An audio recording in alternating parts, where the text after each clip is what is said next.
આપણું આ જે ઈચ્છાઓનું અનંતપણું છે ને, એને કારણે ઉપદ્રવ થઈ રહ્યા છે સૃષ્ટિમાં. બાકી ઈચ્છાઓ બધી ઈચ્છાઓ પૂરી ન થાય, કોક થાય વળી. જે ઈચ્છા પૂરી થાય તો હરિની કૃપા, ન થાય તો હરિની ઈચ્છા, પૂરી થાય તો હરિ કૃપા, ન થાય તો હરિ ઈચ્છા.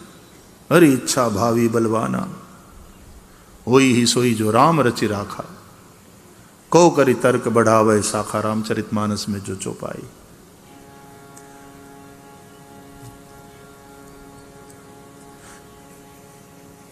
ઈચ્છાઓ બધી તો રામના બાપની પૂરી નથી થઈ. આપણે કોણ? દશરથજીની ક્યાં બધી ઈચ્છાઓ પૂરી થઈ? પુત્ર નહોતો ને પુત્રની ઈચ્છા થઈ ને પુત્ર કામેષ્ટી યજ્ઞ કર્યો હતો. એક નહીં, 4 પુત્ર થયા. 4 મોટા થયા, એના યજ્ઞોપવિત સંસ્કાર થયા, એનું ભણવાનું પણ થયું, એ મોટા થયા. પછી 4ના એકારે લગ્ન પણ કર્યા. પણ આ બધી ઈચ્છાઓ પૂરી થતી રહી ને પછી એક ઈચ્છા એવી થઈ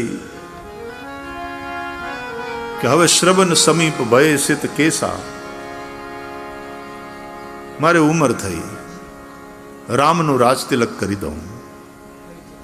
અને ઈચ્છા પાછી ગુરુજીની સામે મૂકી.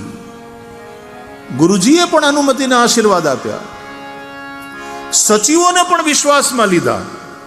જો 5 મત લાગે નીકા, તો કરવું હર્ષિ રામ હિ ટીકા.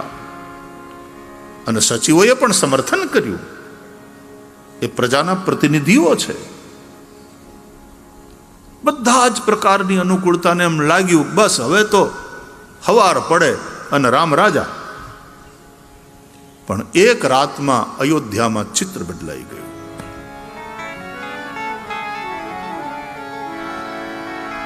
तो भगवान श्री राम के पिता दशरथ जी की भी सभी इच्छाएं पूरी नहीं हुई.